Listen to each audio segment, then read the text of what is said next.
bienvenue à chacun, à chacune. Donc moi, je suis Cédric Hardy, je suis le délégué général de Culture Co. Je suis accompagné de Mathilde Chevillot, dont vous venez d'entendre la voix, Mathilde, qui est coordinatrice du Lucas, qui m'accompagnera pour le support technique de cette matinée. Ceci étant dit, on va lancer maintenant ce webinaire. Donc, on est sur un webinaire qui est coordonné par Culture Co, hein, dans le cadre du Lucas, en partenariat avec les départements du Doubs, de la Manche et de la Haute-Garonne, pardon, j'ai oublié de noter, dans le cadre de la révision de leurs schémas départementaux d'enseignement artistique. Il s'agit d'un temps de rencontre national proposé à partir des thématiques qu'on a pu identifier sur ces départements, qui s'adresse du coup aux acteurs de ces territoires, qui est ouvert aux acteurs et aux communautés Lucas, hein, à l'échelle nationale, ainsi qu'aux adhérents de Culture Co et à ses partenaires. Alors, pourquoi ce webinaire? Depuis près de 20 ans, la plupart des départements s'appuient sur les schémas départementaux d'enseignement artistique pour définir leur stratégie de soutien financier, notamment, hein, en direction des acteurs du secteur des enseignements artistiques, publics, associatifs, voire des pratiques amateurs.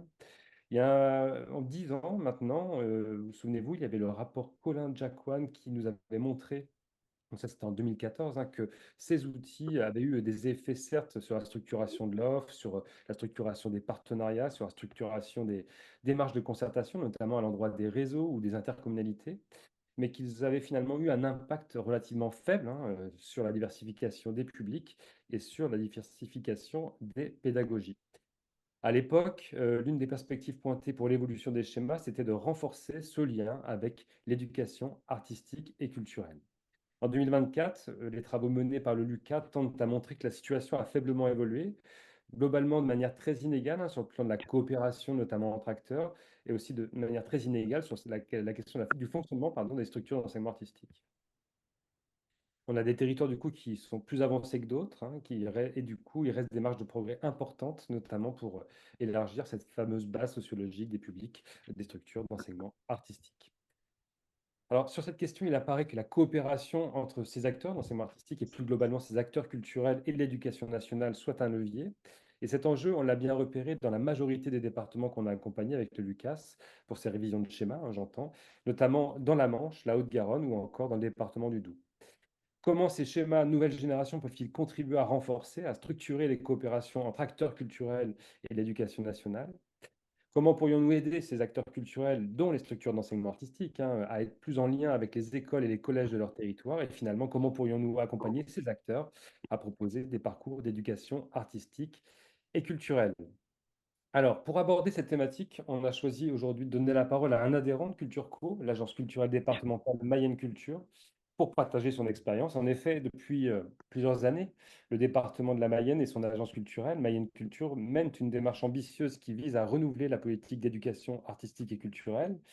Cette dynamique, elle repose à la fois sur la mise en place de nouvelles modalités de gouvernance et des initiatives dédiées à la structuration des coopérations entre acteurs culturels et acteurs de l'éducation nationale. L'objectif de cette politique publique, on en parlera juste après, hein, est de repenser, partager, construire des parcours artistiques et culturels des jeunes en plaçant ces derniers, ainsi que leurs familles et plus largement les habitants des territoires, au cœur de ces parcours. Alors pour traiter ce sujet, on a le plaisir d'accueillir Laetitia Audinet, qui est chargée de mission éducation artistique et culturelle chez Mayenne Culture. Bonjour Laetitia et bienvenue. Bonjour Cédric et bonjour à tous et à toutes. Merci. Et du coup, dans un premier temps, on va se pencher sur les grandes étapes, hein, telles qu'on l'a convenu, Laetitia, du déploiement de cette politique renouvelée en matière d'éducation artistique et culturelle. Pourquoi le département a-t-il engagé cette démarche? Comment l'agence s'y est prise? Voilà, première chose. Cette première séquence, qui va durer une vingtaine de minutes, je l'ai dit, elle sera suivie d'un échange d'une quinzaine de minutes avec les participants. N'hésitez pas à poser vos questions dans le chat, comme ça on va structurer un petit peu le débat. Et ensuite, on aura un second temps pour ouvrir une focale sur un cas concret lié à ce nouveau plan départemental d'éducation artistique et culturelle, avec ces ateliers d'interconnaissance que mène Mayenne Culture dans les collèges volontaires du département. Et on aura à nouveau un temps d'échange public. Et on clôturera ce webinaire avec la prise de parole des départements qu'on accompagne en ce moment. Je pense notamment au département de la Manche et au département du Doubs et de la Haute-Garonne. Donc Stéphanie Huguet, responsable du pôle accompagnement des acteurs culturels des pratiques artistiques au département de la Manche.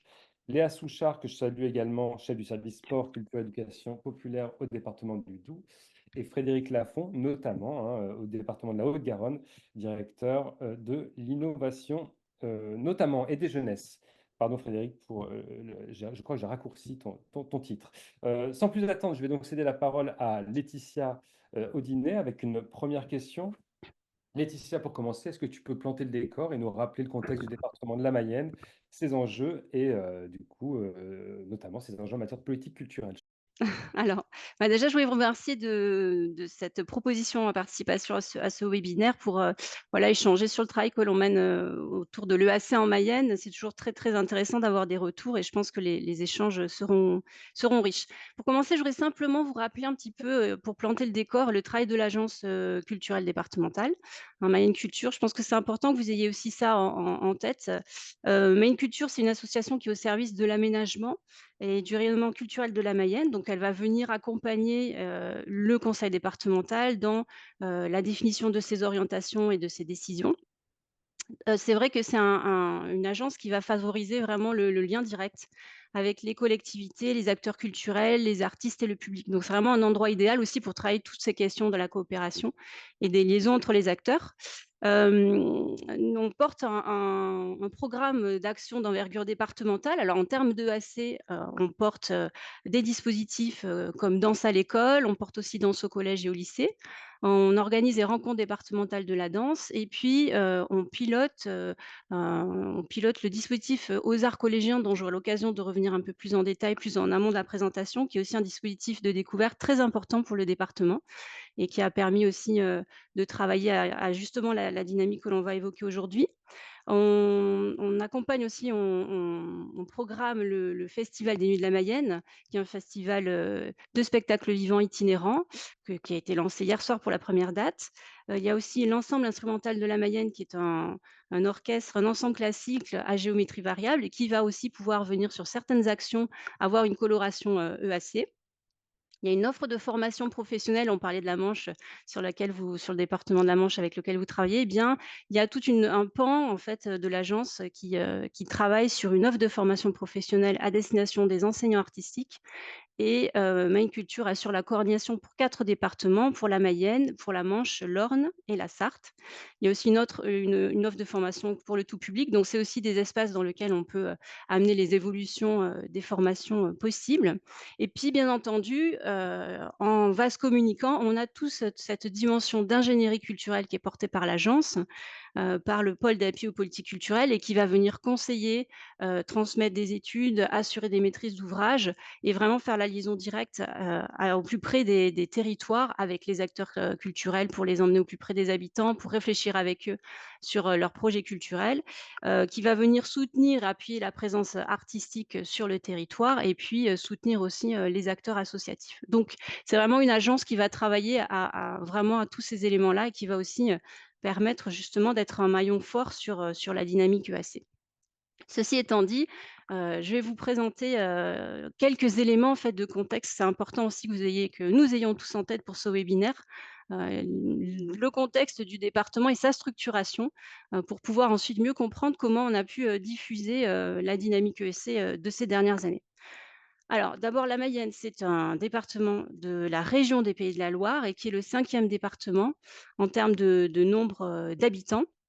Vous avez une concentration forte autour de 3 villes que sont Laval, Château-Gontier et Mayenne, avec plus de 10 000 habitants et le reste des communes dites rurales va concentrer à peu près 64 de la population mayonnaise. Donc il y a d'entrée de jeu aussi des questions liées aux mobilités qui vont être assez prégnantes sur notre territoire. En termes de tissu économique, on a une dominance de l'industrie agroalimentaire et aussi de l'agriculture. Alors ce qu'il faut comprendre en Mayenne, c'est que dès les années en fait 90, eh bien, les politiques, vont investir, de façon très prégnante, l'échelon intercommunal. En fait, le département va avoir une action forte à cet échelon dans le domaine des politiques culturelles et il va vraiment participer à travailler et à structurer, à mailler le territoire. Ce qui fait qu'aujourd'hui, à l'heure actuelle, en fait, on est organisé autour enfin le département s'organise autour de 9 EPCI qui vont pouvoir proposer chacun d'entre eux, une saison culturelle de spectacles vivants, des écoles d'enseignement artistique et des réseaux intercommunaux pardon, de lecture publique. Donc ça, c'est vraiment un maillage qui est fort et qui est existant et sur, lequel en fait, se repose vraiment la singularité du département à l'échelon national. C'est vraiment cette existence et cette densité, de réseaux culturels de proximité, de réseaux d'acteurs. Donc, dès les années 90, cette structuration apparaît et ça va permettre, alors là j'avance un peu plus dans le temps, mais ça va permettre en 2017 de mettre en place ce qu'on appelle des projets culturels de territoire qui ont été en renouvellement jusqu'en 2023. Donc on est sur, des phases, avancées, des projets culturels de territoire et ça, ce sont vraiment ces PCT, des outils de concertation, de dialogue entre les EPCI et les communes et le département. Donc là, d'entrée de jeu, il y a aussi un espace en fait de discussion pour, travailler à l'articulation des propositions et aux échanges. Hem donc, ce caractère pionnier, il est quand même très important et il va être vraiment fondateur pour, dérouler, ce qu'on a travaillé depuis 2020. Parce qu'à partir de 2020, c'est vrai que le département va souhaiter renouveler, la politique EAC en Mayenne et je vais vous montrer de quelle façon il l'a fait. Mais l'idée globale, c'est de projeter en fait, la dynamique EAC en faisant évoluer les façons de penser et de réfléchir tous ensemble au parcours EAC.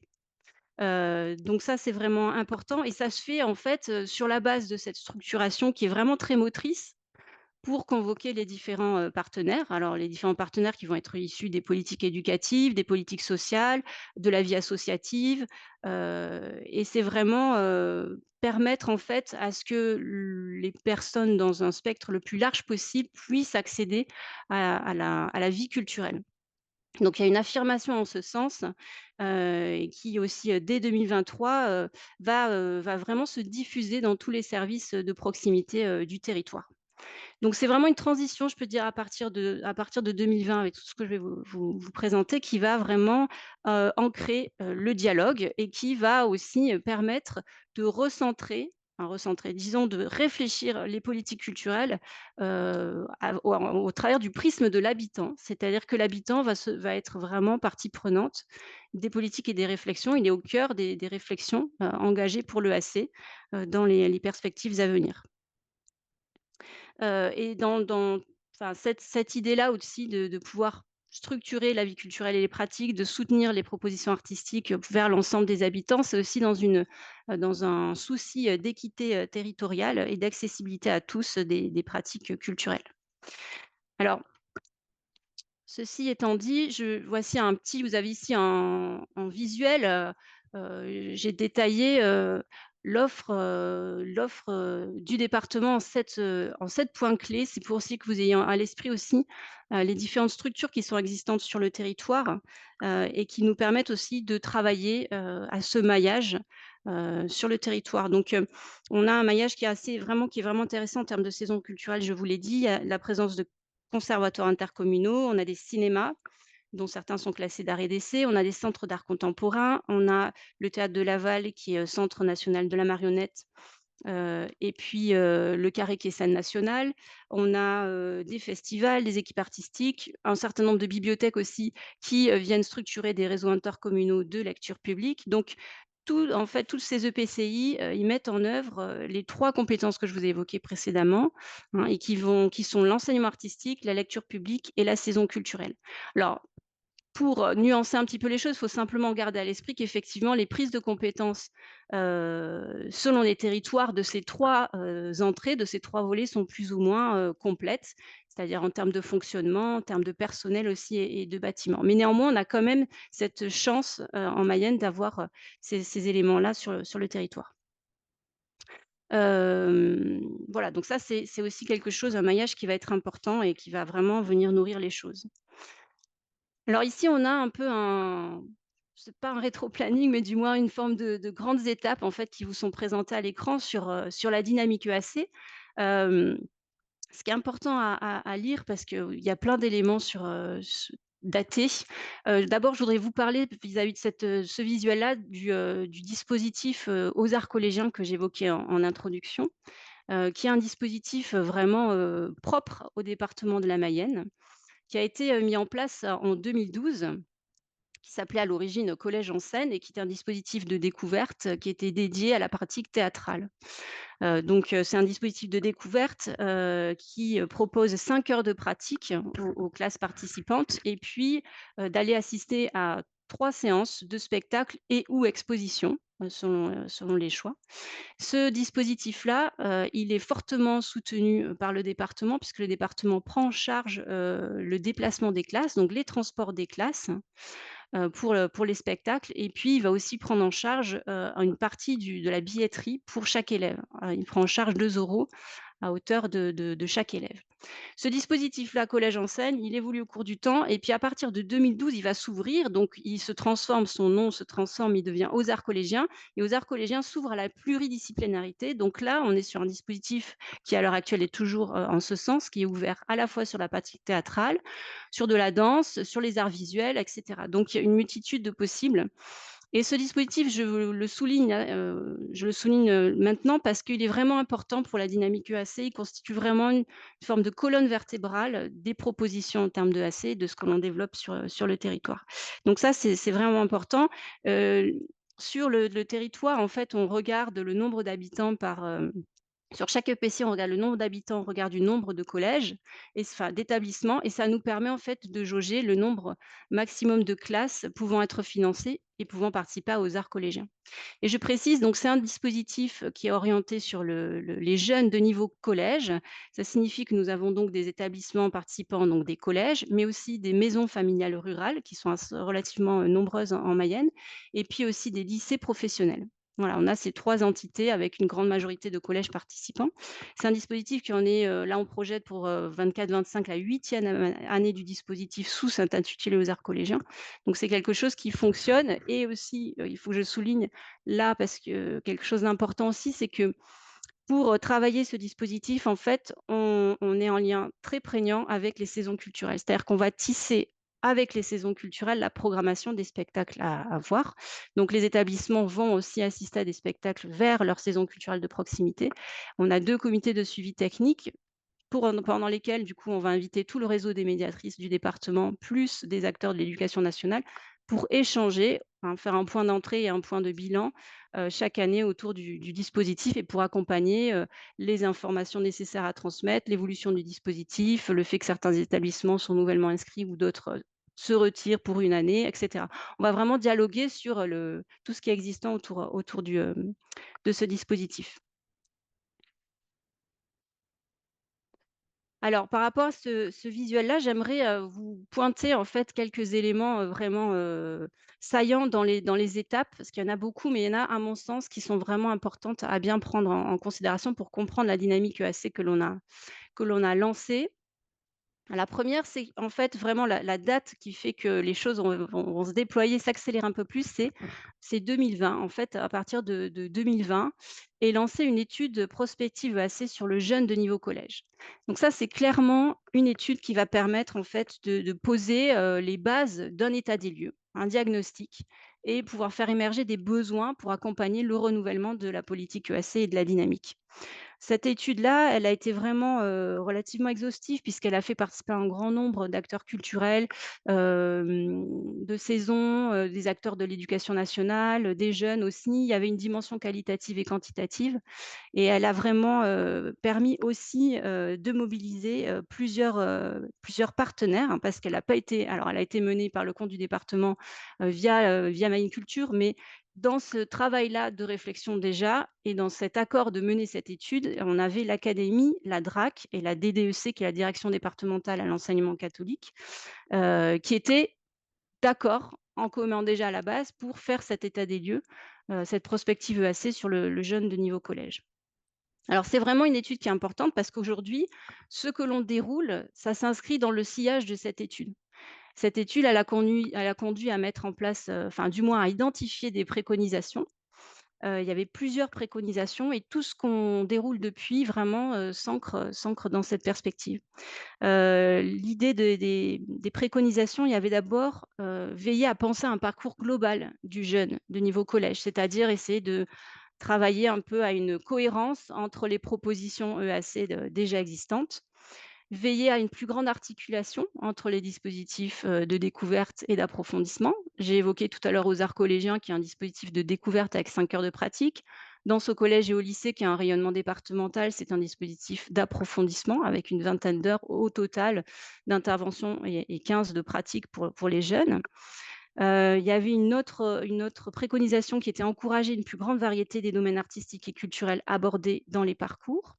Mieux prendre en compte les différents temps du jeune, c'est-à-dire que le jeune, c'est un parcours global. Eh bien, il y a du temps scolaire, mais il y a du temps hors scolaire. C'est toujours le même individu qui traverse 2 temps distincts. Comment on peut aussi améliorer la liaison entre ces temps pour que ces expériences EAC soient plus cohérentes pour lui dans sa trajectoire?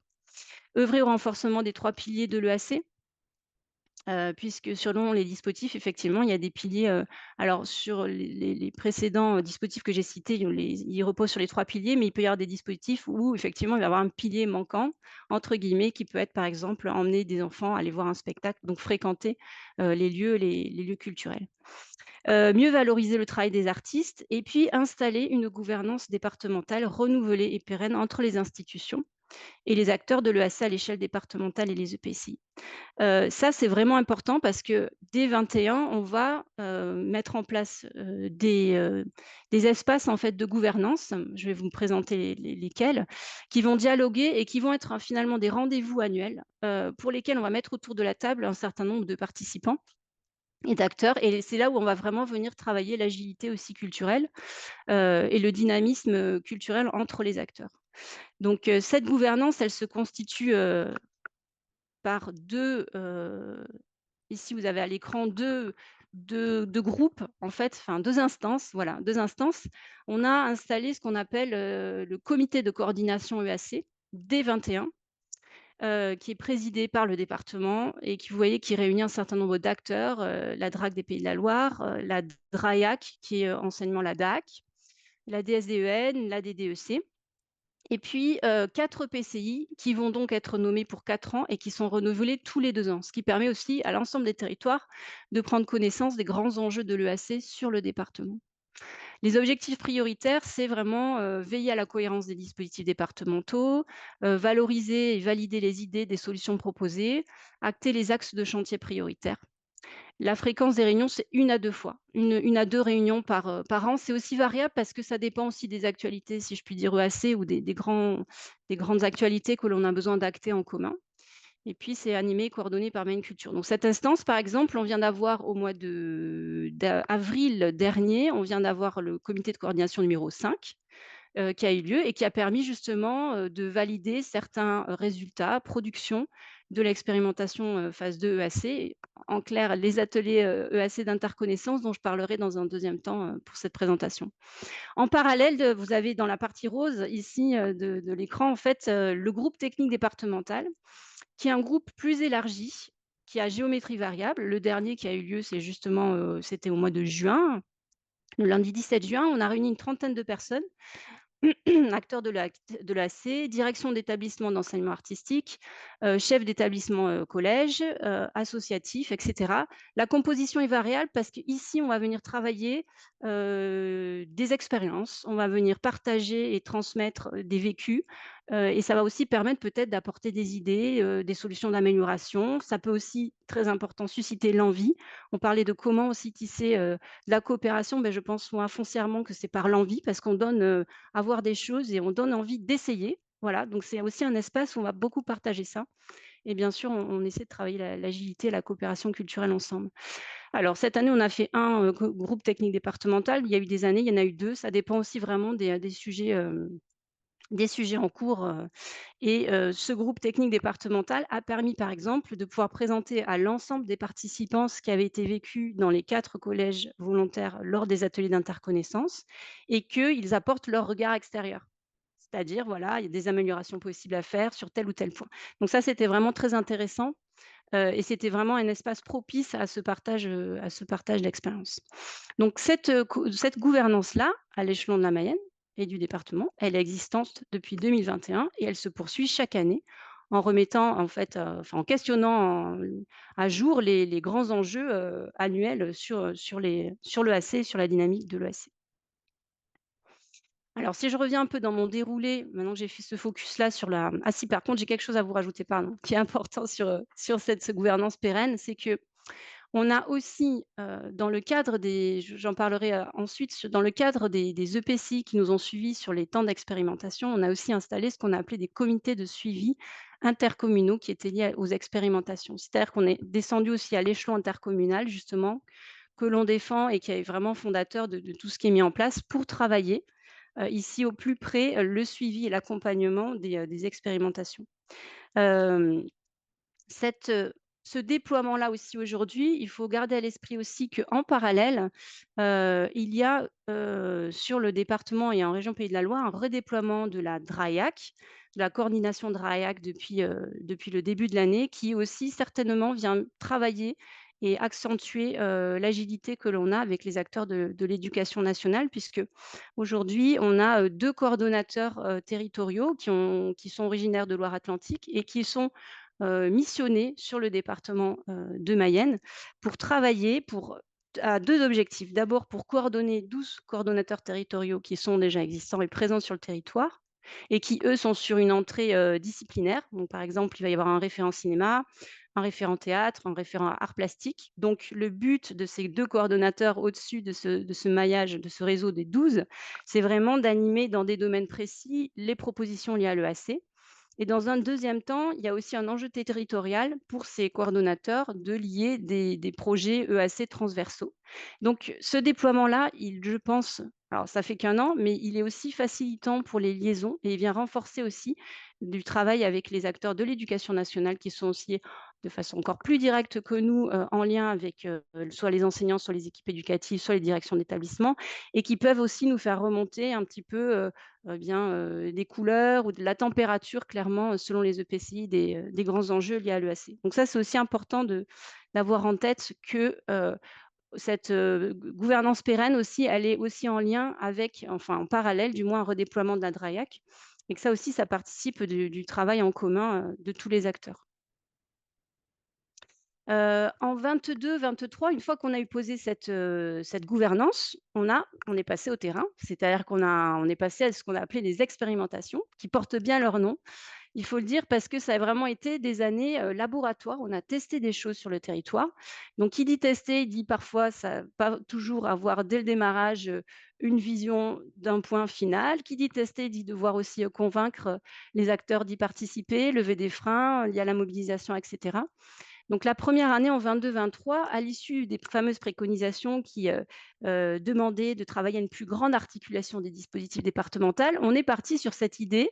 On a, proposé, à 2 EPCI volontaires qui se sont manifestés, qui étaient, l'Écouévron et le Pays de Cran sur le territoire, de participer à mener des groupes de travail et on a mené 3 groupes de travail par EPCI avec, des temps forts comme ça de discussion et d'échange pour travailler hem, aux freins de mobilisation des jeunes dans les parcours EAC, également à la place de l'artiste dans les parcours EAC et puis à l'articulation des dispositifs.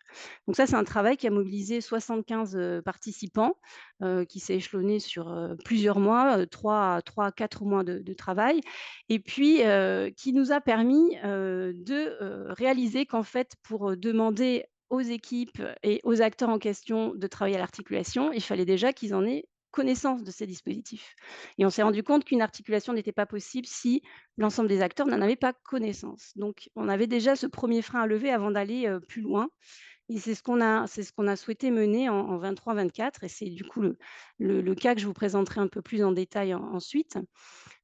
C'est-à-dire que pour pouvoir, travailler à l'articulation, EAC, il fallait que tout le monde ait une connaissance, relativement exhaustive et un partage déjà de l'EAC et puis qu'on puisse comprendre, de quoi il s'agissait. Donc, l'année 22-23, elle est très, très importante pour pouvoir, affiner, les priorités que l'on va mener ensuite, au sein du travail sur l'expérimentation, EAC qu'on a appelée phase 2, où là, on a mené des temps d'interconnaissance EAC avec des collèges qui se sont également manifestés et qui étaient volontaires pour travailler, cet élément-là.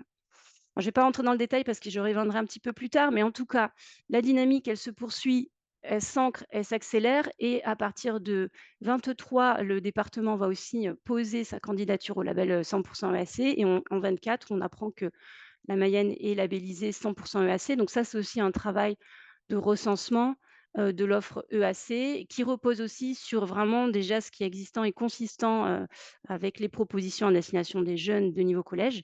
mais dont aussi les objectifs, c'est aussi de pouvoir ouvrir, de plus en plus vers le temps hors scolaire, les propositions et à destination de tous les habitants. Mais ça, c'est aussi quelque chose qui est important et qui vient apporter une reconnaissance, en fait, du travail qui est mené, en Mayenne.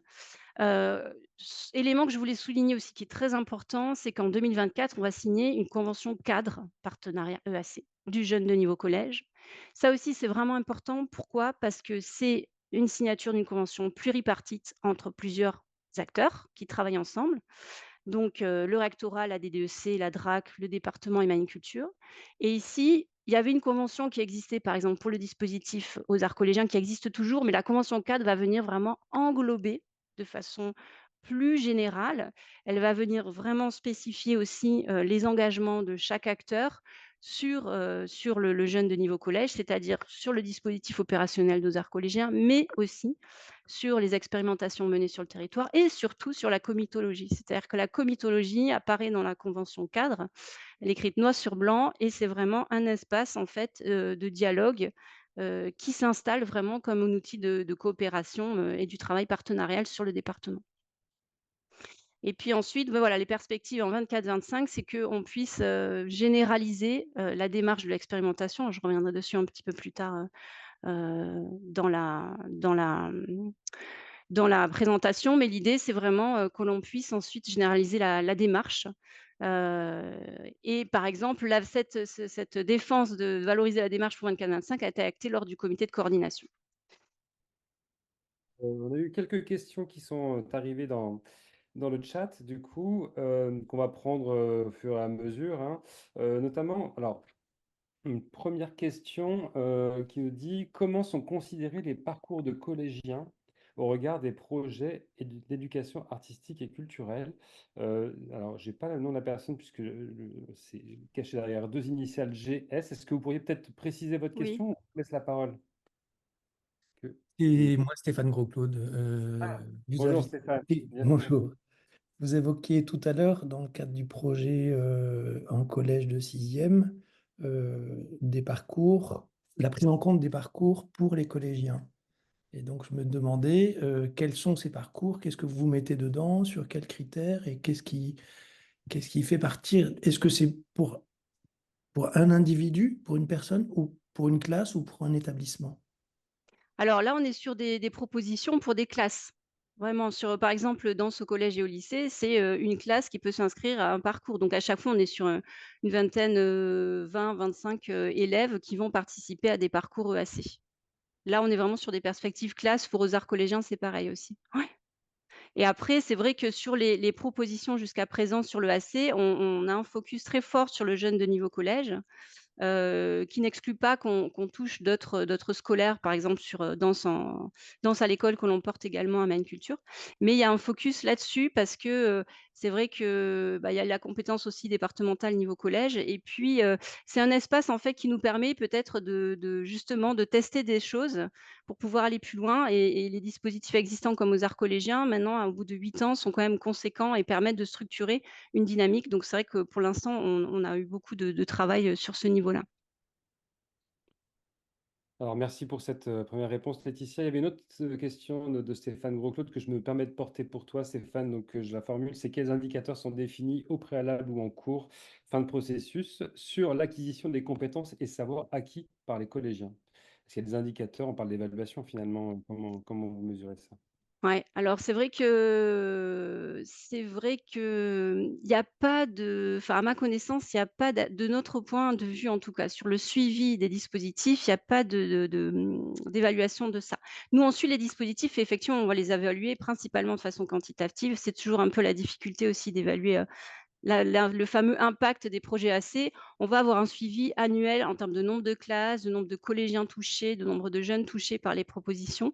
Heu, je pense que, il certainement du côté de l'éducation nationale, il doit aussi avoir des évaluations, mais j'en ai moins regard, si vous voulez, par rapport à ce que j'en porte. Après, c'est vrai que l'évaluation aussi, qualitative des parcours traversés par les jeunes est toujours beaucoup plus difficile, parce que, voilà, moi j'ai souvenir par exemple d'une enseignante que j'ai croisée dans les ateliers qui me disait que, une année elle avait porté un projet danse au collège et au lycée avec une classe de jeunes et que ça s'était pas bien passé du tout et que ces jeunes, quelques années après étaient passés en lycée et étaient revenus dans le collège à l'occasion d'une journée porte ouverte et qu'ils avaient interpellé leur enseignante en leur disant: «Mais c'était une des meilleures expériences que j'ai vécues». Donc c'est vrai qu'en fait, il peut y avoir aussi un différentiel dans le ressenti, dans l'infusion de ce que le jeune va traverser, en termes d'EAC. Mais, précisément sur votre question, moi j'ai pas d'indicateur lisible sur l'acquisition des compétences et des savoirs par les collégiens, à l'heure actuelle.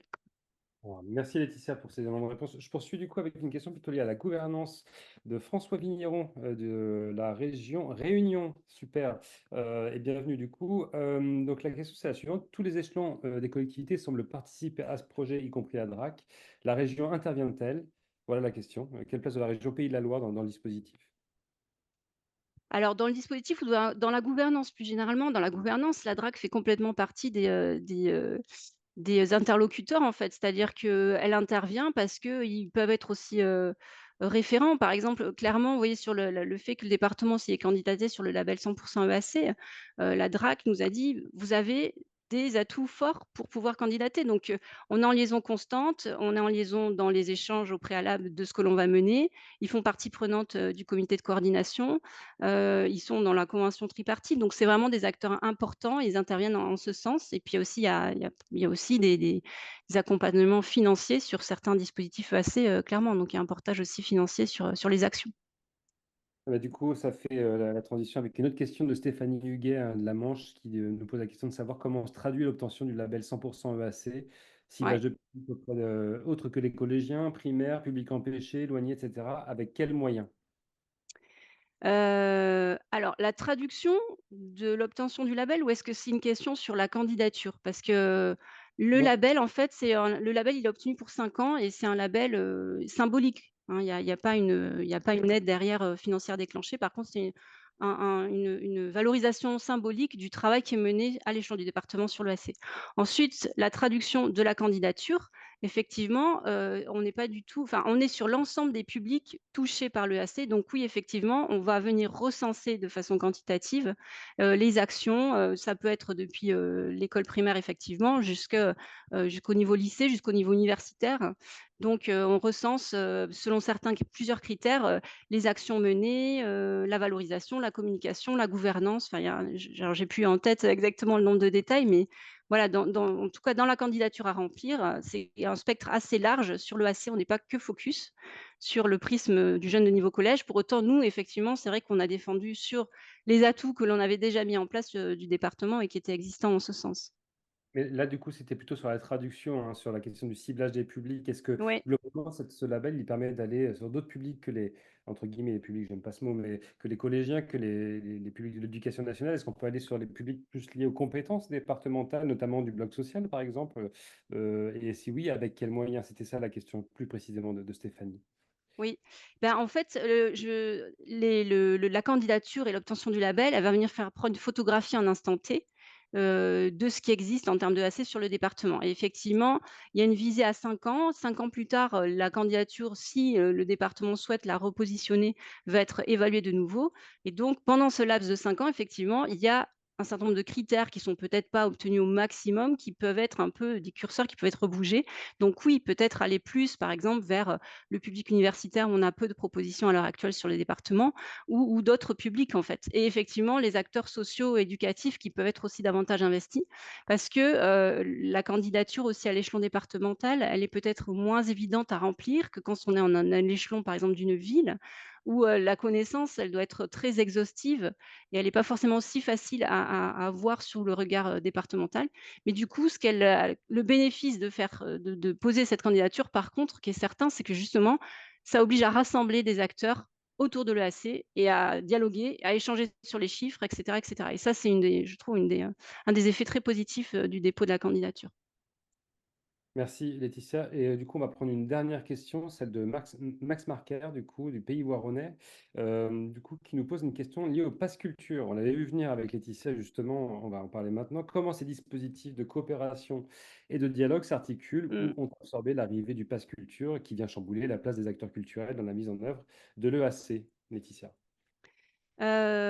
Bah, effectivement, c'est vrai que ça chamboule, l'écosystème, culturel donc là, je peux en parler de façon très, très simple et par exemple, sur le dispositif Danse au collège et au lycée que l'on porte, on a, décidé cette année de le passer sur la plateforme Adage et ensuite de déclencher effectivement sur l'offre collective, une possibilité de financement, sur les classes qui se seront inscrites pour les parcours.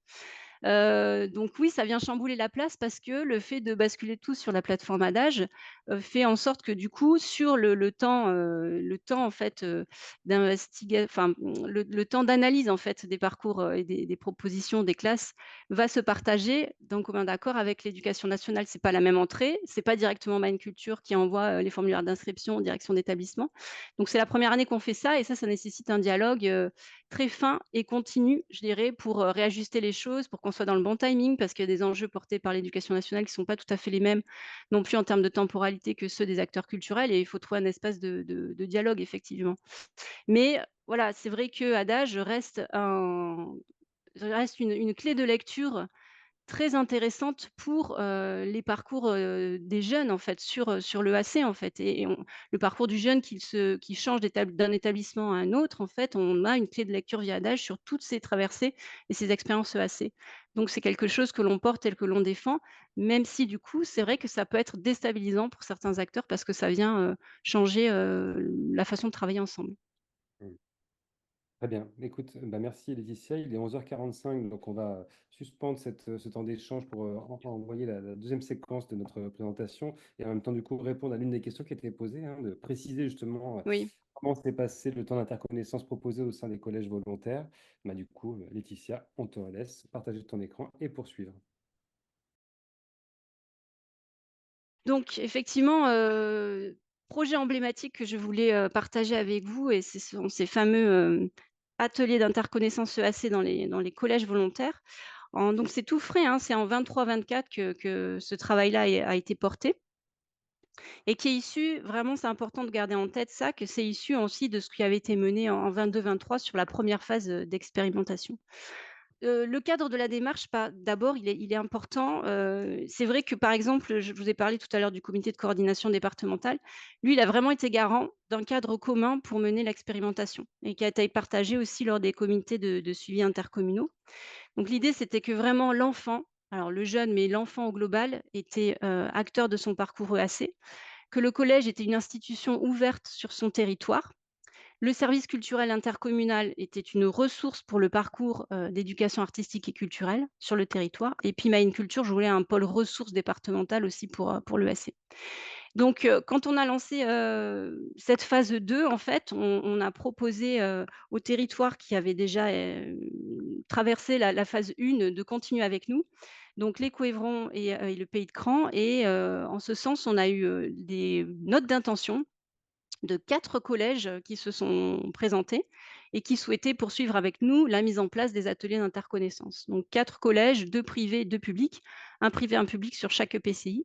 C'était des collèges dont les contextes étaient très différents, les uns des autres, de par, leur implantation déjà sur les territoires, la couverture, EAC du collège, hein. Certains avaient déjà des projets EAC, des parcours, départementaux. Ils étaient déjà assez avancés dans le PEAC et d'autres, étaient un peu moins, enfin, c'est pas moins avancés, mais avaient en tout cas moins d'éléments sur l'EAC. Il y avait des disparités géographiques, enfin, voilà, c'est plusieurs éléments qui font que finalement, on a travaillé avec des établissements très variés et ça, je pense que ça a vraiment fait aussi la richesse de ce qui a été, mené. Pour travailler sur ces 4 collèges, on avait identifié, des objectifs. C'est-à-dire que ces objectifs, ils ont vraiment été, très importants pour nous, nous donner un fil d'Ariane et une conduite sur l'ensemble des ateliers. Et on a travaillé ces ateliers en mobilisant des outils de l'intelligence collective et puis voilà, on vient de présenter au comité de coordination AC et au groupe départemental, ce que je vous disais au début de ma présentation, les conclusions pour projeter sur l'année qui suit. Alors et ça, je tiens aussi à le redire, c'est aussi important, d'avoir à l'esprit que là, on parlait des acteurs qui ont travaillé ensemble. Là aussi, vraiment, on a été partie prenante, enfin, on a travaillé en lien vraiment fort avec les acteurs de l'éducation nationale. Absolument pas sur le volet pédagogique, mais vraiment sur l'aspect aussi méthodologique et c'est déjà quelque chose fort à souligner parce qu'on est intervenu directement dans les collèges, directement auprès des équipes éducatives et des jeunes pour pouvoir mener ces ateliers, d'interconnaissance. Alors, ils se sont déroulés, sur une temporalité, de plusieurs mois, de septembre 23 à mars 24, avec une démarche globale, mais qui a été travaillée au cas par cas. C'est-à-dire que vraiment en termes de travail en amont, c'est quelque chose qui a nécessité de tisser les choses de façon fine.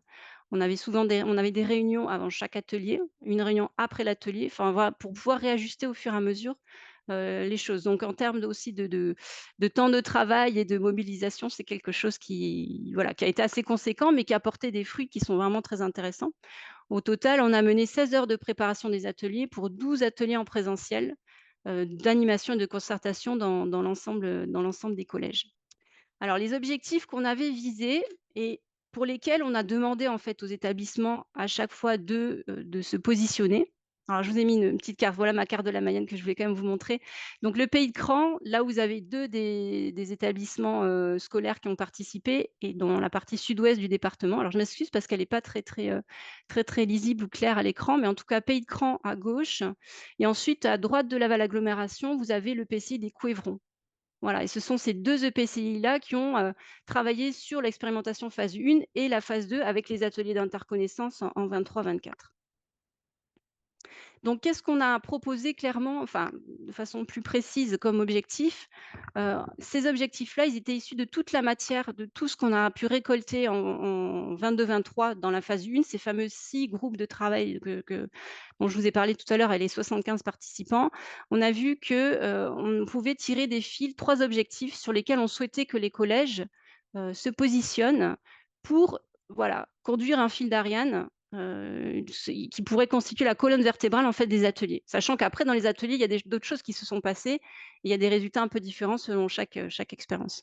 Mais le premier objectif, c'était permettre de faciliter l'articulation des dispositifs départementaux EAC, donc ceux que je vous ai cités aux arts collégiens par exemple, enfin vraiment des dispositifs à envergure départementale ou accompagner la dynamique du PEAC du collège, ou rédiger le cahier des charges d'une résidence d'artiste ou de chercheur en année N+1. Parce qu'il y avait aussi le souhait du département d'accompagner l'existence d'une résidence artistique pour l'un des établissements participants.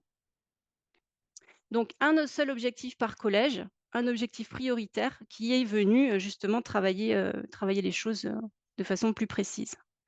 Alors justement, en termes de méthode, on a fait appel à un cabinet extérieur, un cabinet qui s'appelle le Bureau des possibles et qui est vraiment venu nous soutenir sur la méthodologie, sur l'animation, sur la façon aussi de prendre du recul.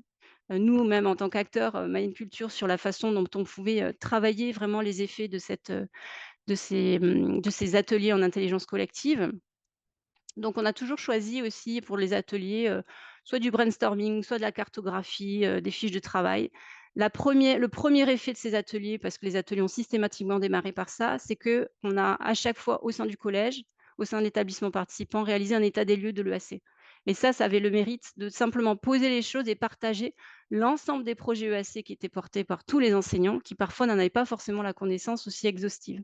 Donc ça a vraiment été un outil, je dirais, qui a été très apprécié et je pense que ça peut être aussi, enfin certains collèges nous ont dit: «Bah, nous pour la journée porte ouverte, maintenant on a notre grande cartographie de l'ensemble des actions EAC et on défend aussi la vie du collège par rapport, à la dynamique EAC qui est impliquée dans celui-ci».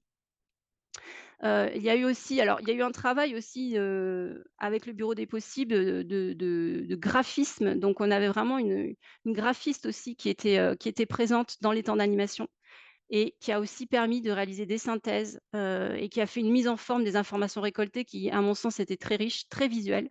Ça permettait aussi entre les 2 temps des 2 ateliers, les 2 temps d'interconnaissance de pouvoir, rattacher en fait, les éléments de façon rapide. Voilà, même si l'idée essentielle, c'était que les participants des ateliers restent les mêmes et ça a été plutôt le cas sur l'ensemble des ateliers. Mais c'est pour aussi vous illustrer un petit peu la dynamique, de travail qui a été mis en forme, lors de ces temps. Alors, ici, vous avez un florilège de photos avec, des photos que j'ai piochées de tous les ateliers. En fait, On a le collège Jean-Louis Bernard de B, on a le collège Alfred Jarry de Renazé, le collège Frassati le Prieuré à Cran. Enfin, on a les 4 collèges représentés ici sur les photos avec ces temps d'interconnaissance. Ce qu'on a mené, c'est qu'on a demandé à ce que ce soit les directions des établissements qui mobilisent les participants des ateliers. Les groupes, ils étaient constitués, alors la moyenne pour un groupe d'interconnaissance, enfin un groupe d'intelligence collective, c'est une douzaine de participants.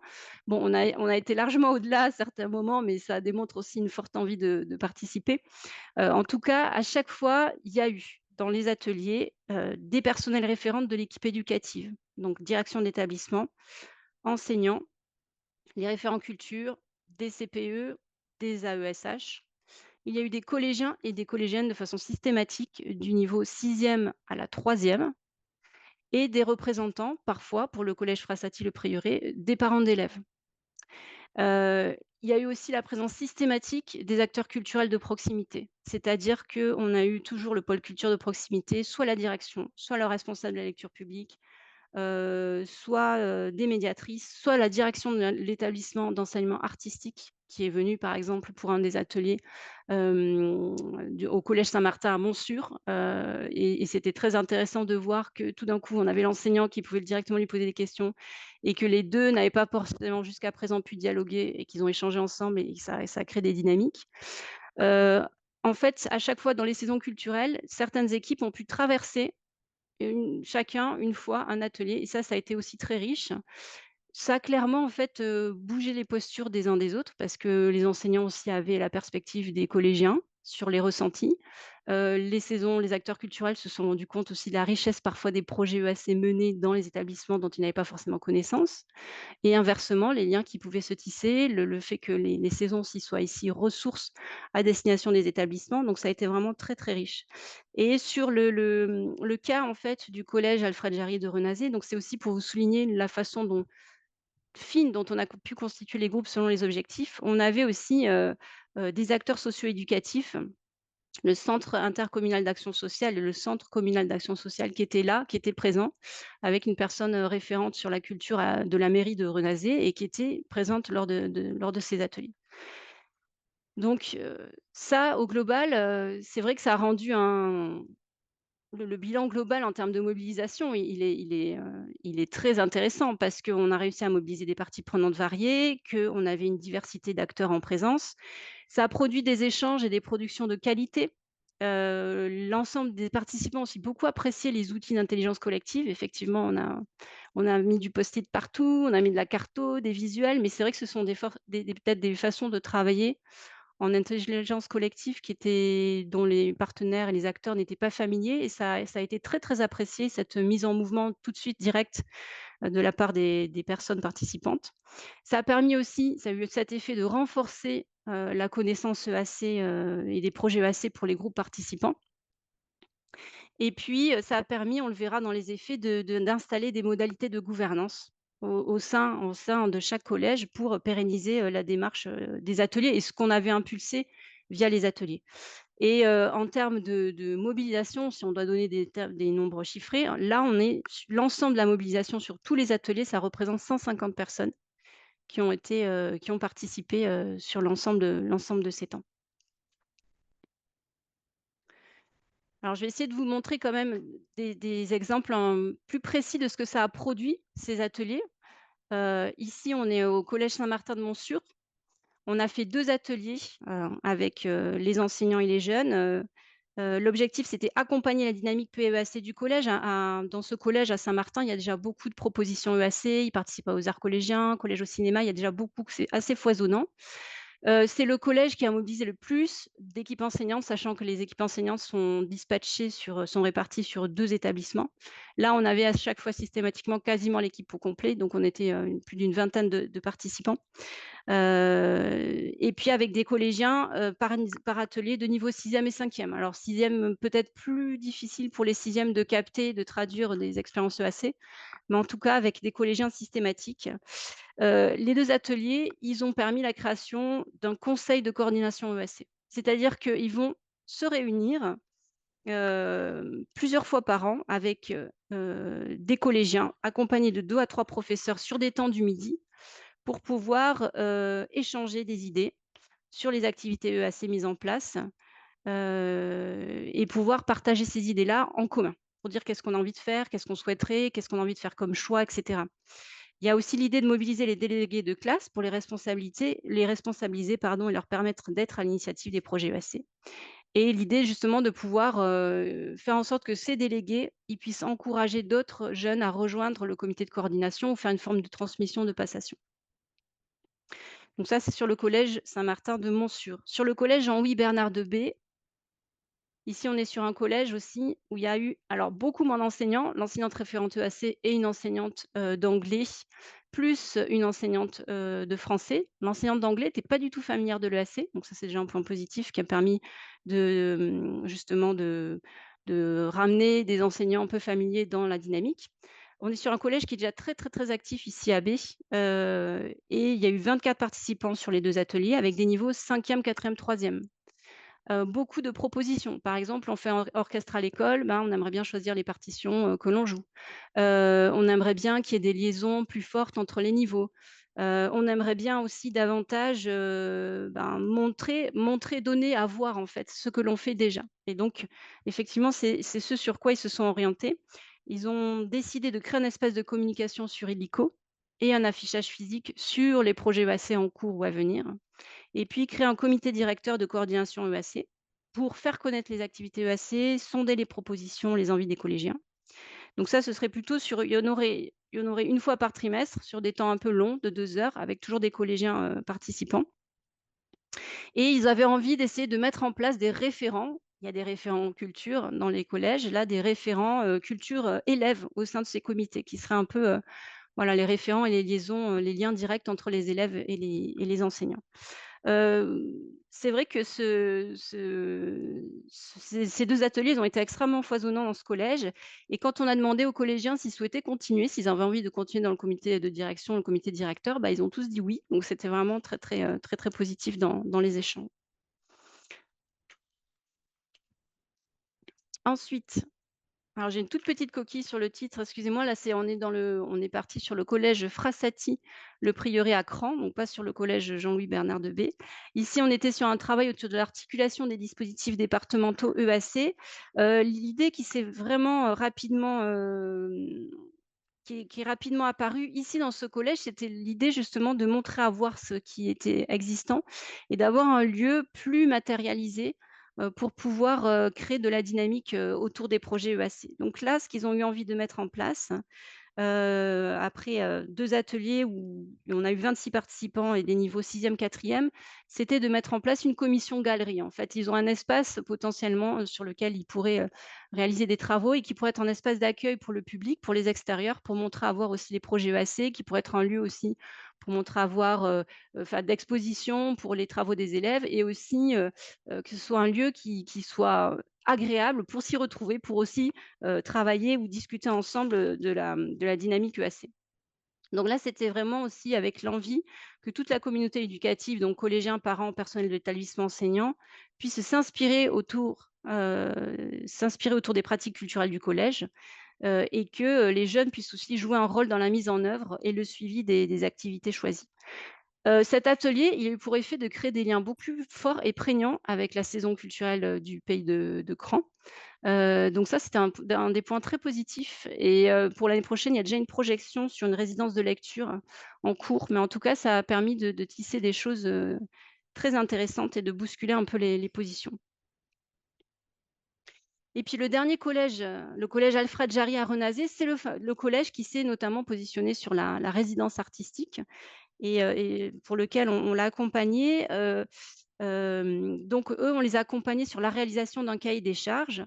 Il faut savoir aussi qu'en début d'année, le collège Alfred Jarry de Renazé, il a été identifié collège TER, territoire éducatif rural.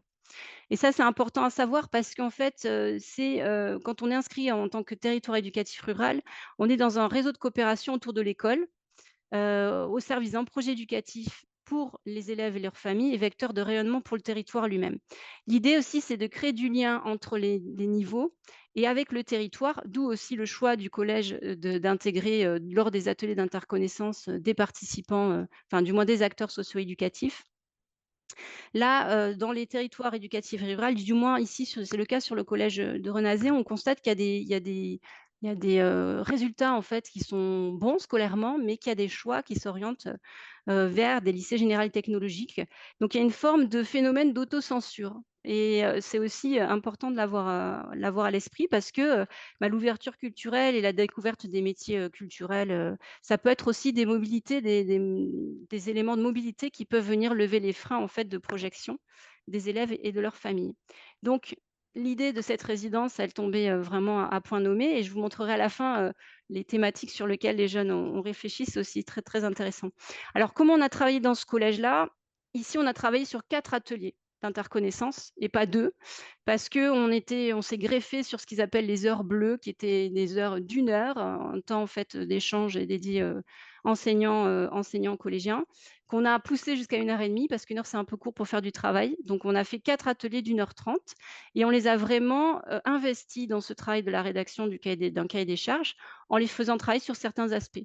Sur le thème d'une résidence artistique, quel thème ils aimeraient travailler, quels artistes ils avaient envie d'avoir et qu'est-ce qu'ils avaient envie de faire avec ces artistes en termes de pratique. Et puis, j'ai oublié le troisième et ça va me revenir, je vais vous le dire juste après. Donc il y avait cette idée-là et puis voilà, il y avait aussi, l'idée aussi d'accompagner en fait la résidence et l'arrivée de la résidence. Donc on les a vraiment intégrés sur tout le long du processus. Alors sur le premier atelier, on a défini certaines choses. Ce qui est intéressant de voir, c'est qu'on s'est dit: «Bon, la résidence artistique, elle va toucher l'ensemble des collégiens, des enseignants, heu, mais pour autant, on va la travailler qu'au sein de notre atelier. Alors comment on peut faire aussi pour, questionner tout l'ensemble des parents, le reste des enseignants et l'ensemble de la communauté éducative? Eh bien, on a mis en place un sondage sur Pronote, une enquête en fait, pour savoir, sur quelle thématique en fait et quel type de pratique les élèves avaient envie de se positionner. Donc les élèves, les enseignants et les parents d'élèves ont pu répondre là-dessus et c'est venu nourrir finalement, le temps de l'atelier et ça s'est assez bien retrouvé en termes de correspondance entre les 2. Donc au final, ce qui s'est dessiné, c'est une résidence autour de la danse et de la vidéo, heu et sur, donc 24-25 avec potentiellement en 25-26, le spectacle de la compagnie choisie, dans la saison programmée dans la saison culturelle 25-26 pardon et avec la possibilité qu'un groupe, de collégiens, participants volontaires puissent danser avec la compagnie sur la saison 25-26. Donc c'est un projet complet. On a été au bout parce que le pôle culture, du Pays de Cran a porté la rédaction accompagné de Maniculture, mais a vraiment porté la rédaction, du cahier des charges. On a mené ensemble aussi, on va dire la lecture de ces cahiers des charges et le choix. Le choix aussi, c'est-à-dire qu'on a donné le choix, on est revenu en atelier pour, que les collégiens aussi puissent dire ce qu'ils avaient envie de faire et voir à quoi ressemble un cahier des charges ou du moins une réponse d'une compagnie pour une résidence artistique. Et voilà, donc là, il y a une compagnie qui a été choisie, de Nantes qui va intervenir, pour mener des ateliers. Donc là, on sera sur 2 classes et qui va dérouler cette résidence artistique l'année prochaine et enfin les ateliers ont permis justement de détailler ces éléments et je voudrais vous montrer à ce titre, ce visuel-là que je trouve très beau sur la thématique de la résidence. Vous voyez, là, on a travaillé aussi avec un système, de brainstorming et aussi on a des gommettes de couleurs qui permettent aussi d'identifier les idées qui proviennent à la fois des enseignants, des collégiens ou des acteurs culturels. Donc là, vous voyez, sur la thématique en fait du cahier des charges, enfin de la résidence artistique, l'idée c'est de travailler autour des rêves et de la découverte. Donc en fait, c'est vraiment le champ de l'ouverture au monde et c'était vraiment très en correspondance avec ce qui est raconté aussi sur la qualification en tant que territoire éducatif rural. Donc vraiment pertinent et intéressant. Donc ça, cette résidence, elle va se profiler dès l'année prochaine et nous, en tant qu'intervenants, Culture et puis le bureau, donc on a terminé, si je puis dire, notre accompagnement sur 23-24. Pour autant, on reste aussi alerte à ce qui se passe et lors du groupe technique départemental, on a aussi convoqué alors dans l'idéal, ça aurait été vraiment, très bien de pouvoir invoquer et inviter les enseignants, les jeunes à parler de ce qu'ils avaient vécu lors de ces ateliers. Là, on a pu, pour des questions de disponibilité, avoir simplement les directions d'établissement et une enseignante, mais c'est vraiment eux qui ont porté la mise en valeur de ce qui avait été, vécu, défendu, sous forme d'ateliers, qui ont pu le transmettre aux participants. Et l'intérêt des participants d'appréhender cette aventure-là, c'était aussi de faire des retours positifs, négatifs ou des petits points de vigilance à avoir sur la suite dans ce type d'expérience. Et alors, pour vous donner quand même aussi une idée de la suite, c'est que ce qui a été validé, par le comité de coordination acier, c'est que, en 24-25, serait donc, le temps de la généralisation. Et ce qu'on va généraliser, ce n'est pas non les résultats en fait obtenus par collège qui sont différents, qui correspondent aux besoins de chaque collège, mais vraiment la démarche en fait. L'idée, c'est de proposer chaque année, sur les 3 à 5 prochaines années, un EPCI qui soit volontaire avec 2 établissements, un privé, un public sur son territoire, qui seraient partants pour mener des ateliers d'interconnaissance en intelligence collective pour aussi, voilà, travailler mieux l'articulation des dispositifs, la connaissance. Et je pense qu'à moyen terme, ces prochaines années, une fois qu'on aura assis ces ateliers d'interconnaissance EAC, on va renforcer la dynamique entre les acteurs et ça va certainement pouvoir, voilà, travailler à des articulations plus fluides, dans les années qui arrivent. Merci pour ces éléments. Laetitia, du coup, je te propose de couper le partage d'écran et on va prendre la question, parce qu'on n'a eu qu'une question entre-temps, mais du coup, inviter Max Marquardt à nous poser cette question en direct pour mettre un visage sur cette proposition. Max, est-ce que vous m'entendez? Oui, tout à fait. Bonjour, merci. Ouais, ma question était une question de méthodologie sur ces ateliers d'interconnaissance que j'ai trouvé très intéressant. Euh, En fait, si j'ai bien compris, l'enjeu qui a été posé dès le début sur ces rendez-vous, c'était pas tant qu'est-ce qu'on fait l'année prochaine, mais c'est vraiment de se projeter sur une posture de long terme, c'est ça? Et Oui. ouais, ok, Oui, je oui, trouvais ça tout très à fait, intéressant. hein. Ouais, en fait, c'est ça, c'est vraiment se dire que nous, on n'est pas venu calquer des choses. On a vraiment travaillé de façon fine sur les besoins, émergents des équipes et des acteurs pour les accompagner vers, déjà une façon de penser un peu différente les choses et alors leur donner la méthode des outils d'intelligence collective qu'après ils peuvent se réapproprier pour travailler. Mais c'était vraiment cette idée-là. C'est pour ça que j'ai parlé au début d'aventure et quand on dit vraiment le terme d'expérimentation, c'est ça, c'est qu'au début, on arrive, dans un contexte où on ne sait pas précisément, puisqu'on va vivre l'aventure, une traversée, ce que ça va donner, ce vers quoi on va tomber, en fait. Donc c'est vraiment une aventure aussi, il a fallu lever des freins, mais on a réussi et c'était vraiment ça, réfléchir ensemble autrement. C'est-à-dire, déjà faire en sorte qu'on réfléchisse à l'EAC en intégrant des jeunes, c'est déjà une grande aventure, c'est déjà quelque chose de très, très positif. C'est-à-dire que on dédie notre temps du quotidien à penser des parcours AC sans intégrer ceux qui les expérimentent au quotidien aussi. Donc c'est vraiment important aussi d'avoir pu, faire en sorte que ces jeunes aussi soient partie prenante de la réflexion. Ils disent: «Ça j'aime bien, ça j'aime pas» ou qu'ils amènent d'autres idées, d'autres éclairages, je pense. Ça avait vraiment pour vocation aussi de venir travailler la coopération et ça l'a fait dans vraiment pour l'ensemble des participants, je pense. Merci Laetitia pour ces éléments. Moi, j'avais du coup aussi une question, parce que on voit que vous avez mené du coup des ateliers avec des collégiens, des professionnels, et quand on voit ça, on se dit, mais quel langage utilise-t-on pour s'adresser du coup à des Mmh. collégiens quand on les mélange à d'autres publics, entre guillemets, d'autres catégories Mmh. d'acteurs, quel langage utilise-t-on pour que ce soit Ouais. compréhensible du coup en nous? Alors ça, c'est vrai que c'était un point, de vigilance qu'on a su le traiter, je pense, certaines fois, d'autres fois moins. Mais en fait, ce qui était difficile dans ces ateliers, c'est effectivement qu'on avait des interlocuteurs très variés. On allait avoir des interlocuteurs, techniciens avec les saisons culturelles, par exemple, des enseignants référents EAC qui savaient déjà l'intitulé de l'EAC, ce que c'était, des enseignants qui étaient absolument pas, fédérés EAC ou qui avaient une très mauvaise connaissance et des collégiens. Donc c'est vrai qu'il a fallu adapter le langage sur une présentation commune.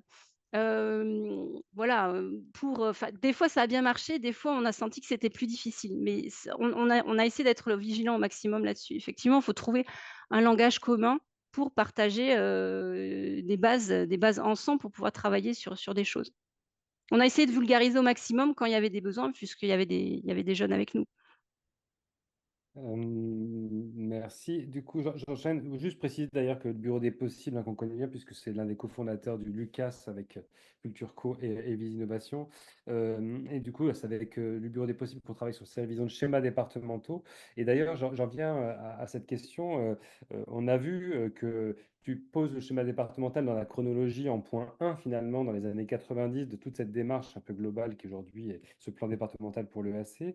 On a vu que tu nous disais que tu avais pu repérer une directrice, je crois, d'une structure d'enseignement artistique Oui. qui s'est sur un atelier d'interconnaissance. Et ma question plus globale, c'est quelle place aujourd'hui donne-t-on à ces structures d'enseignement artistique, qu'elles soient publiques ou associatives, dans cette dynamique globale en faveur de l'EAC? Enfin, est-ce que vous voyez des opportunités à renforcer les liens? Enfin, comment vous voyez ça chez Made in Culture? Puisque c'est quand même aussi l'objet du jour. Oui, bah, c'est vrai que, en fait, je dirais que là, il y a une démarche, en fait, de réflexion qui en est vraiment à ses prémices, mais qui a été posée. Il y a un groupe de réflexion qui a été mis en place pour l'actualisation du schéma des enseignements artistiques à horizon 26-27 et qui va venir aussi poser, je pense, des questions à ce sujet. Donc pour l'instant, les établissements d'enseignement artistique, ils sont, invités à découvrir, par exemple, ils étaient participants sur le groupe technique départemental, les ateliers d'interconnaissance que l'on a menés et dans le cadre des ateliers aussi, ils étaient aussi présents sur certains ateliers. Voilà, après sur les 2, ils étaient présents à chaque fois. Donc ils ont pu prendre connaissance des choses. Après, le groupe de réflexion, il en est à son démarrage. C'est vrai que pour l'instant, on en est aux prémices de réfléchir ensemble à comment on peut peut-être améliorer, fluidifier les choses et comment on peut penser aussi la place, des jeunes dans les parcours EAC, et qui bénéficient en fait des offres des établissements d'enseignement artistique, à l'heure actuelle. On en est vraiment aux prémices à ce niveau-là. Mais je veux dire, ils font partie intégrante de l'écosystème des acteurs culturels, donc ils sont quand même aussi, au fait de la dynamique, de ce qu'on met en place et cetera. Mm. Ok, c'est clair. Et du coup, une autre question peut-être sur la question de la formation. Oui, Tu disais, en fait, en termes d'essaimage, globalement, ces ateliers d'interconnaissance, c'est par interco 2 collèges par an, si oui. j'ai bien compris. Donc, c'est à la fois ambitieux, mais en même temps, à la fois réduit, entre guillemets. Est-ce que la question de la formation des personnels de l'éducation nationale est derrière? Comment on peut, en fait, comment on pourrait mieux s'appuyer sur ces personnels-là pour davantage essaimer? Est-ce qu'on parle de cet enjeu d'outiller, finalement, l'ingénierie dont pourraient être dépositaires les personnels de l'éducation nationale pour Mmh. porter par eux-mêmes et avec les acteurs des territoires, finalement, ces ateliers d'interconnaissance, pourquoi pas? Enfin, est-ce que vous avez ces discussions-là avec l'éducation nationale?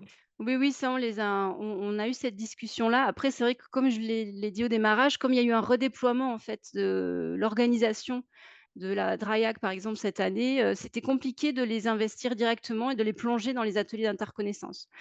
Pour autant, on les a invités au bilan. Moi, je fais des points réguliers. Ils sont au courant de ce qui s'est passé. Ils ont accès aux synthèses. Enfin, c'est quelque chose qu'on a partagé avec eux et pour lequel ils nous ont manifesté, de l'envie aussi d'être plus, intégrés, plus participants. Donc, il reste un maillon très essentiel pour moi, sur, bah, voilà ce que je disais tout à l'heure, la prise de température des établissements quand on monte des projets, soit des projets existants, soit de nouveaux projets. Donc, on essaie au maximum effectivement de les intégrer. Après, sur la question des enseignants et des formations, que ce soit vis-à-vis, des formations, par exemple, dédiées au dispositif EAC ou de l'EAC en règle générale, là, effectivement, on se heurte à une difficulté actuellement puisqu'il y a un temps, vraiment, de formation des enseignants qui s'est beaucoup paupérisé ces dernières années et qui rend difficile, les propositions ou du moins il y a des propositions, mais qui se sont amenuisées, alors qu'elles sont pour moi vraiment importantes pour pouvoir asseoir, maintenir le dispositif, un dispositif EAC dans le temps, le muscler, bien accompagner les enseignants qui pour la première fois l'intègrent. Mais ça reste un point un petit peu délicat, à l'heure actuelle. Pour autant, on en échange. Mais par exemple, sur aux arts collégiens, il y avait une formation à destination des enseignants qui était donnée, qui n'est plus existante à l'heure actuelle et qui est très, très demandée de la part des enseignants. Donc ça, je sais que c'est un des sujets de la rentrée avec les coordonnateurs DRAEC, de voir de quelle façon on peut l'envisager, même si ça va être sur des formats que peut-être certains trouveront pas vraiment satisfaisants en hybride, avec du présentiel et de la visio, mais néanmoins garder quand même cet élément-là pour structurer les choses. Ok, merci Laetitia. Et je finis avec une dernière question là, de Souad Boumerzoug et du coup qui nous pose la question suivante. Est-ce que des temps de bilan avec l'ensemble des acteurs, dont les collégiens, sont prévus? Alors c'est une bonne question. On n'a pas directement prévu de temps de bilan. C'est vrai que les temps de bilan, on les enfin, l de bilan et puis de traverser des expérimentations, et de ce qu'on a fait cette année, on l'a fait, lors du groupe, technique départemental en juin. Pour autant, moi j'irai, voir aussi les effets de la résidence artistique. Donc, je pense en fait que alors je vais pas avoir de temps dédié avec les collégiens malheureusement, pas mais, je vais quand même avoir des retours je pense parce que bah, on tisse aussi des liens pendant ces ateliers avec les enseignants qui sont peut-être déjà référents ou qui deviendront de futurs référents sur les dispositifs que l'on accompagne. Donc, ces temps passés vont venir structurer en fait les échanges que l'on a avec eux. Donc, j'aurai quand même, une porte d'entrée pour avoir des retours, des collégiens, j'en suis certaine. Et puis, si, il y a peut-être aussi autre chose, que je peux vous dire, c'est qu'à la partir de la rentrée, à partir de la prochaine rentrée en septembre, là, on va aussi, le département va faire un focus aussi sur l'obtention du label et certainement aller justement regarder dans les collèges ce qui s'est passé en termes de d'EAC. Donc ça sera aussi une valorisation du travail, mené en amont. Peut-être qu'on aura des collégiens qui nous diront, «Voilà, j'ai fait des ateliers d'interconnaissance et ça m'a plu». Ils verront peut-être pas ça avec ce langage-là, mais en tout cas, ils pourront peut-être, partager leur vécu. Bien, écoute, bah, merci Laetitia pour ce second temps de présentation. Ça va être le moment du coup de se diriger vers la conclusion de ce webinaire et on va se tourner pour ça vers nos collègues hein, dans la Manche, dans le Doubs et peut-être dans la Haute-Garonne si Frédéric est encore avec nous. Donc Stéphanie Huguet, je vais me tourner vers toi. Stéphanie, bonjour, bienvenue. Et du coup, tu es avec nous depuis le début. Et la question qu'on va se poser pour la Manche, hein, dans le cadre de cette révision de schéma, c'est ce que tu retiens de là où tu es pour ton territoire. Bonjour à tous. D'abord, un grand merci à Laetitia pour cette présentation très riche et qui forcément entre en résonance avec toute la réflexion actuelle à l'œuvre dans le cadre de l'évaluation, la révision de notre schéma départemental et tout ce qu'on peut aussi mettre en place, sachant que l'EAC est un pan vraiment très important dans le cadre de notre schéma. Et plus particulièrement l'EAC en direction des collégiens, à l'image de ce qui est proposé en Mayenne, avec cette ambition affichée dans le projet de mandature départementale d'atteindre au terme de la mandature, donc en 2028, l'objectif du 100% PEAC, donc 100% des collèges engagés dans un parcours d'éducation artistique et culturelle et accompagnés, soutenus financièrement par le département en ce sens. Donc chaque année, on progresse avec un accompagnement qui est assez conséquent des collèges tout au long de l'année, de différentes manières, des temps de réunion, de concertation, d'accompagnement méthodo, de mise en lien avec les acteurs culturels du territoire, notamment via une proposition qu'on appelle notre forum Culture Collège, qui est proposé tous les 2 ans à la maison du département à Saint-Lô et qui permet de faire se rencontrer les équipes enseignantes des collèges et les acteurs culturels du territoire, donc toute esthétique confondue, hein. Voilà, donc là, on est vraiment dans cet objectif d'interconnaissance et de voilà, co-construction de projets d'EAC. C'est une proposition qui est en place depuis 2018 et qui fonctionne extrêmement bien. Mais alors, ce qui m'a intéressée véritablement dans la présentation de Laetitia aujourd'hui, c'est ce volet association des collégiens à l'interconnaissance,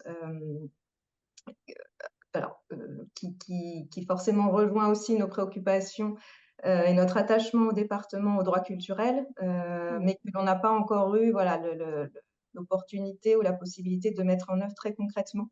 Donc ça, c'est quelque chose voilà, qui retient fortement mon attention et que voilà, je pense qu'il faudra qu'on ait en tête dans la poursuite de nos réflexions sur l'évaluation de la politique.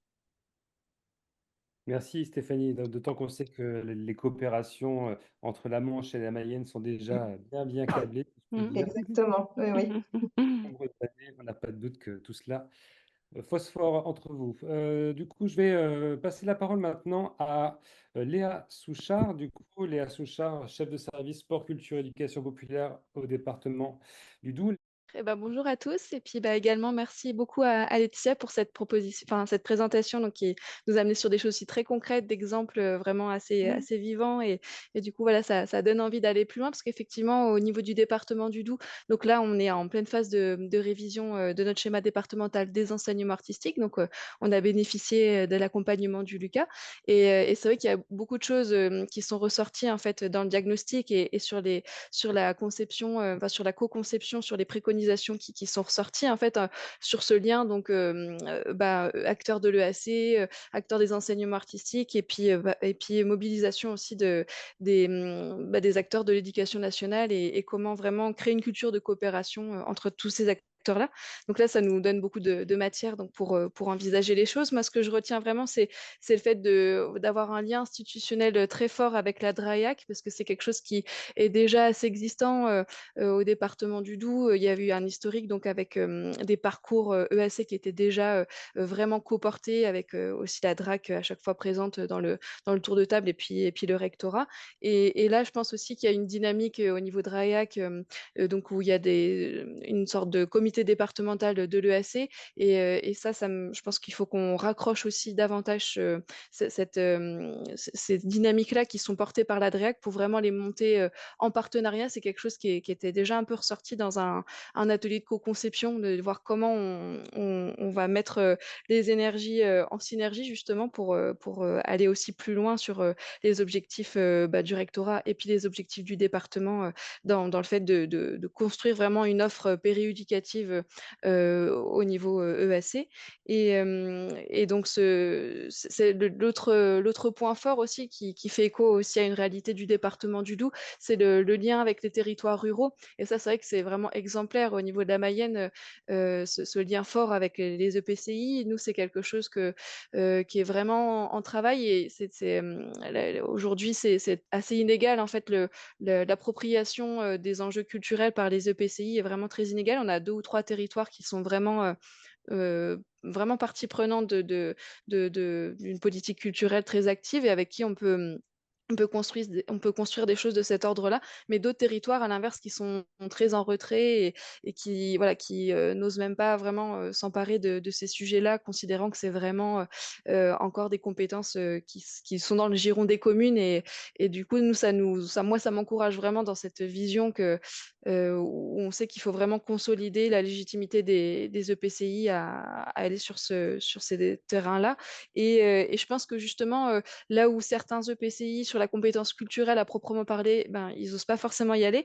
Mais si on prend le volet plutôt éducation, justement, peut-être que l'EAC peut être une passerelle pour amener aussi plus de PCI sur le volet culturel. En tout cas, moi, c'est vraiment ça que ça m'a inspiré. Et puis pareil, comme Stéphanie, moi, je trouve que vraiment le fait d'aller jusqu'au bout de l'intégration de jeunes dans ces groupes de réflexion, c'est vraiment aussi quelque chose de très riche et qui donne vraiment envie, voilà, qu'on souhaitera certainement tester aussi un endroit. Et puis voilà, après, c'est vrai que c'est des questions de nous, enfin, moi, c'était aussi ça, je sais pas si Laetitia, c'est des freins aussi qui reviennent, mais nous, c'est aussi la permanence des équipes pédagogiques qui j'ai l'impression, bouge beaucoup. Et en fait, on sait que souvent, ça tient à des personnes motivées qui emmènent avec elles aussi leur envie, leur savoir-faire quand elles bougent d'établissement. Et moi, c'était un petit peu cette question-là que j'avais sur la fin en t'entendant, où on sent qu'il y a un enjeu d'autonomisation des établissements, qui soient eux-mêmes acteurs de leur parcours, de ce qu'ils ont envie de mener. Et ça, je trouve que c'est vraiment super intéressant. Mais voilà, après, entre la mobilité des principaux, des équipes pédagogiques, voilà, c'était aussi un petit peu ça qui me questionnait. Mais en même temps, je trouve que le fait d'avoir une focale vraiment territoriale, c'est-à-dire qu'à chaque fois, vous avez vraiment des acteurs culturels forts sur chaque EPCI qui peuvent aussi permettre une continuité, même s'il y a eu ces mouvements de personnel au sein de l'éducation nationale, quoi.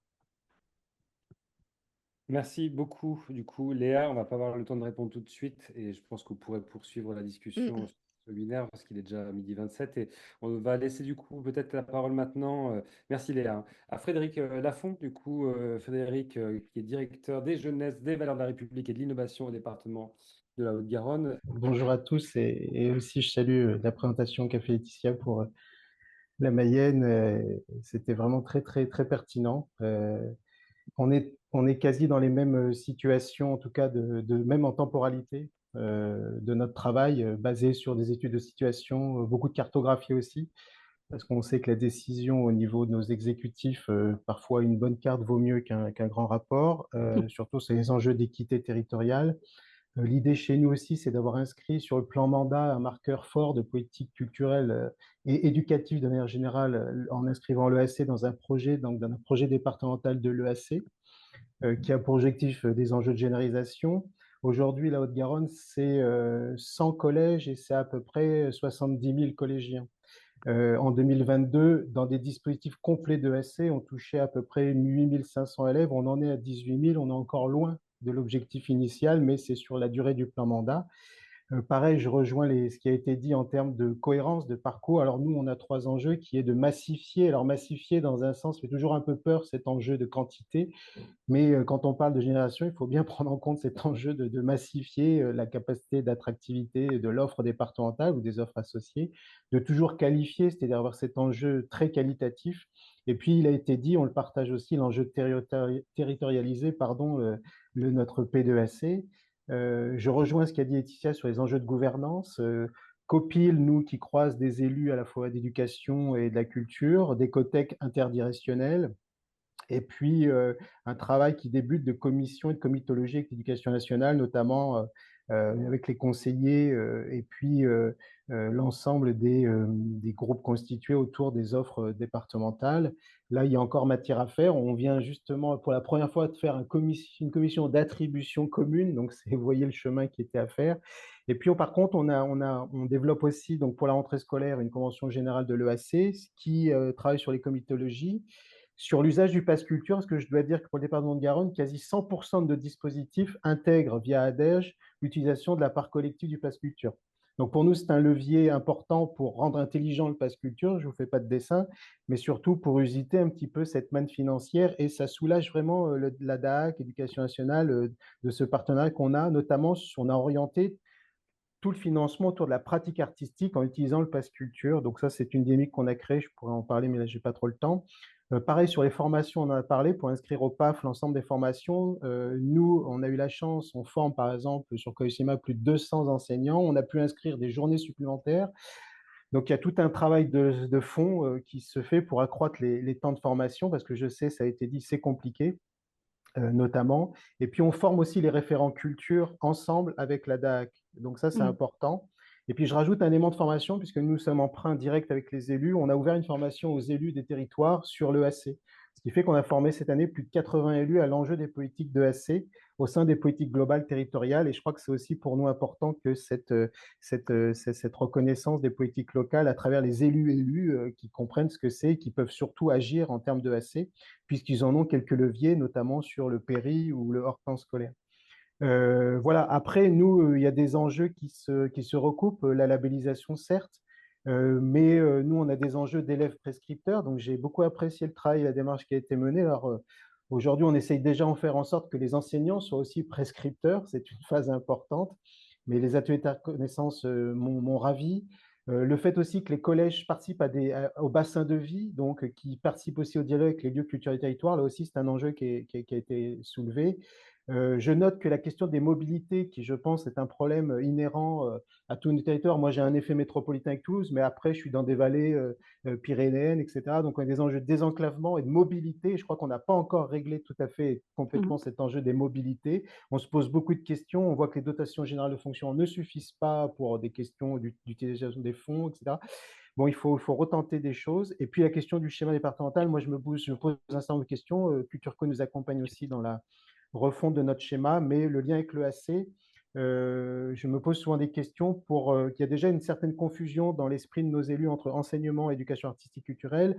L'EAC a des prérogatives particulières avec un certain nombre d'orientations préécrites qui ne sont pas forcément les composantes d'un schéma. Mais en tout cas, nous aussi, on a une réflexion à cet endroit-là et c'est plutôt pertinent. Voilà, Cédric, en quelques minutes. Rapide. Merci beaucoup, Frédéric. Du coup, on va se diriger vers la fin de ce webinaire. Moi, je voulais remercier vraiment chaleureusement Laetitia pour cette préparation de webinaire, toutes ces slides et cette belle présentation. Un 16 juillet, il fallait trouver le temps. Merci beaucoup, Laetitia. Avec plaisir, merci. Plaisir partagé. Du coup, vous dire que bah voilà, ça dure 1 heure et demie un webinaire, mais les discussions peuvent continuer. Vous pouvez vous rendre du coup pour cela sur le chat, hein, enfin le chat, le forum de Culture Co. Je vous remets du coup dans le chat cette fois-ci le lien de connexion. Donc vous pouvez créer des sujets. Il y a un tuto qui a été fait par Mathilde, hein, n'hésitez pas à l'utiliser, c'est fait pour. Autre élément, bah, c'est commun du Lucas, ces ressources qu'on produit au contact des territoires qu'on accompagne, qui sont libres de droit et accessibles gratuitement sur lucarecherche.fr. Voilà, j'en ai fini. On finit avec 3 minutes de retard, ce qui est totalement tolérable. Merci à toutes et tous pour cette participation et on vous souhaite un bel été. Rendez-vous à la rentrée.